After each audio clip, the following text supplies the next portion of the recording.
அதிரசம் எண்ணெய் பிடிக்காமல் வெந்து போகாமல் எப்படி செய்கிறதுன்னு பார்க்கலாம். இன்றைக்கி நம்ம ரேஷன் பச்சரிசியில் தான் இந்த அதிரசம் ட்ரை பண்ண போகிறோம். ரேஷன் பச்சரிசியை நல்லா புடச்சி க்ளீன் பண்ணி எடுத்துக்கோங்க. இதில் ஒரு காப்படி அளவு குவியை எடுத்துகிட்டு அரிசியை வந்து 2-3 தண்ணி விட்டு நல்லா களைஞ்சி எடுத்துக்கோங்க. இது ஒரு 3 மணி நேரம் நல்லா ஊற வச்சுட்டு ஒரு காட்டன் கிளாத்தில் நல்லா உலர விட்டு ஒரு 20 நிமிஷம் கழித்து எடுத்துக்கோங்க. இதை மிக்சியில் கொடுத்து நல்லா பவுடராக அரைச்சி எடுத்துக்கலாம். மாவு வந்துட்டு நல்லா சளிச்சு எடுத்துக்கோங்க. மாவு வந்து மூடி போட்டு வச்சிடலாம்.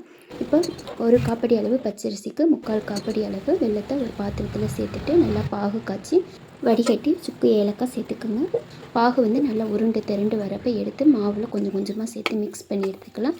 லாஸ்ட்டாக கொஞ்சம் நெய் சேர்த்துட்டு ஒரு நாள் ஃபுல்லாக மாவை மூடி வச்சுட்டு மறுநாள் நம்ம மாவை எடுத்து பார்க்கும்போது நல்லா கெட்டி பதத்துக்கு வந்திருக்கும். இதை வந்து சின்ன சின்ன உருண்டையாக பிடிச்சி இது மாதிரிக்க நல்லா ஒரு கவரில் இல்லை வாழை இலையிலேயே தட்டிட்டு மிதமான சுட்டில் எண்ணெய் சட்டியில் போட்டு திருப்பி போட்டு எடுத்தோம் அப்படின்னா சுவையான தீபாவளி அதிரசம் ரெடி.